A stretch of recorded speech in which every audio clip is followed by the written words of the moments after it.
You must be obsessed with your goals. Why do you think I've never cheated on my diet? Why do you think it's been months since I've not cheated on my diet? Why do you think it's since I've started working out, I never skipped out a gym session? And I'll go hard. It's not like, oh, he just goes in there for 30 minutes and just does calm reps. No, I'll go hard. But why? Why do I keep going? Even if it's hard, why do I stay on the diet even when there's cake and pizza right in front of me? Why do I go? Because I'm obsessed. Discipline plays with it, but obsession always beats discipline. If all I'm obsessed with is money, if I'm obsessed with money and I just keep walking down the street, I'm gonna see an opportunity. I might see someone hiring. I might just see a dollar bill on the floor. But this is how it starts. When you're obsessed with money, you start seeing money everywhere. You see opportunities everywhere. You might want to sell waters at some point. And what's called on the streets. Once you start being obsessed with something, you'll see it more oftenly. If I want to get abs, do you think I'm gonna grab that slice of pizza? No, I'm gonna be grabbing the oatmeal. I'm gonna be grabbing the eggs instead of the pizza. I'm not gonna grab the cake. I'm gonna grab the oatmeal. Okay, you must be thinking like this. Once you're obsessed, all you're gonna see is your goals. All you're gonna see is the right thing to do. Once you start doing the right things, then that's when you start becoming more obsessed with your goals, because that's when you start seeing results. The thing about obsession is that what comes with it, obsession comes with discipline. It comes with doing the right thing every single time. It's reflecting at the end of the day and see what I did. Was I closer to my goals? Was I disciplined? I don't want to go in my bed and feel like a loser, knowing that I could have done more, knowing that I have a goal to complete. If I want to get a six pack by the end of the year, am I going to be happy that I cheated on my diet? No. Obsession grows reflection. Okay? Once I start saying I'm done cheating on my diet, you know what? I'm gonna go 90 days without cheating on my diet. That's obsession. If I say I'm gonna read a book to know more about business, that's obsession. That's why I read 40 pages a day on business and how to influence. Because I want to be addicted to this dream. My dream must be my obsession. That is my purpose. My purpose is my dream. Okay, then that's why I hate when people say I don't know my purpose. Your purpose is your dream. If you want to be a sick rib cunt, then that's what you need to do. You start being obsessed with your dreams. You can't just care about what other people think. Once you start being obsessed with your dreams, people are gonna call you crazy.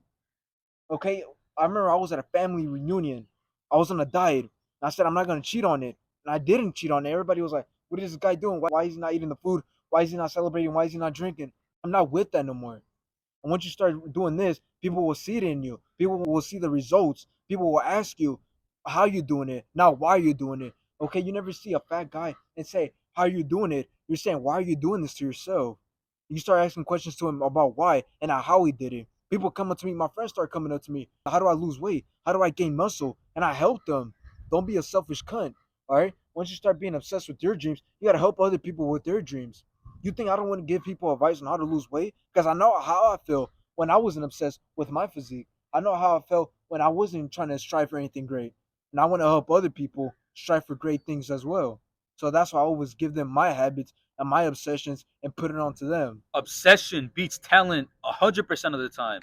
If you were gifted with the genetics to building muscle, if you were gifted with the genetics to be good at this sport, be good at boxing, be whatever it may be, if you were born rich, wealthy family, you had everything handed to you, but you weren't obsessed with the idea of business. You weren't obsessed with the business side of things. You were just more lazy because everything was given to you. Then you're going to be outcompeted, and everybody who is obsessed is going to start catching up to you. If somebody was gifted, like I said, if somebody was gifted the body genetics to become an athlete, to become a bodybuilder, but they weren't obsessed with being an athlete, they weren't obsessed with going to the gym. The person who wasn't given that and is obsessed with it, he's gonna end up catching up to that person. He's gonna end up beating that person. All right. So you could have all the talent in the world. You could be born with the best vocals, but if you're not obsessed with singing, if singing is not your thing, or playing the violin or being a great musician isn't your thing, but you were gifted with it, you're going to be outcompeted. Other people who strive and other people who wanted to be a musician, anybody who wanted to sing, they're going to outcompete you. The rich people who dedicated themselves, people like Mark Zuckerberg, Elon Musk, who dedicate their lives and years to building a business, to building that website, it's because they were obsessed. Nobody sits there for years with no progress or little to no progress, not making any money. Nobody sits there on the computer building something, not knowing if it's going to work if they're not obsessed. All right. Nobody would sit there if they're not obsessed. So that's what I'm saying. You might have had all the connections. You might have had all the money, all the time, whatever it may be, the best environmental circumstances, no stress, no nothing. But if you didn't have the obsession to sit there for years and build something, not knowing if it would have gone or blew up, or probably been the next big thing, the next social media platform that everybody's using, you wouldn't sit there and dedicate your whole life to it. So that's what I'm saying. You can't expect to have the best body. You can't expect to be the most smartest, intelligent, strongest person capable of knowing any martial art, the richest person knowing the connections of businesses, connecting with the most millionaires if you're not obsessed with it. You can't follow something, or you can't be naturally good at something, or even on top of that, being better than just being naturally gifted at something if you're not obsessed with it. All right. Because if you were given something, or you were born with something, or you just naturally have something, like you're just a natural athlete, you're at this level, you're say this the average and you're a bit above it. But the person who's average and has the obsession on top of that and wants to take things further, they're gonna beat you, they're gonna start climbing up, they're gonna catch up to you, and they're gonna excel you at whatever it may be.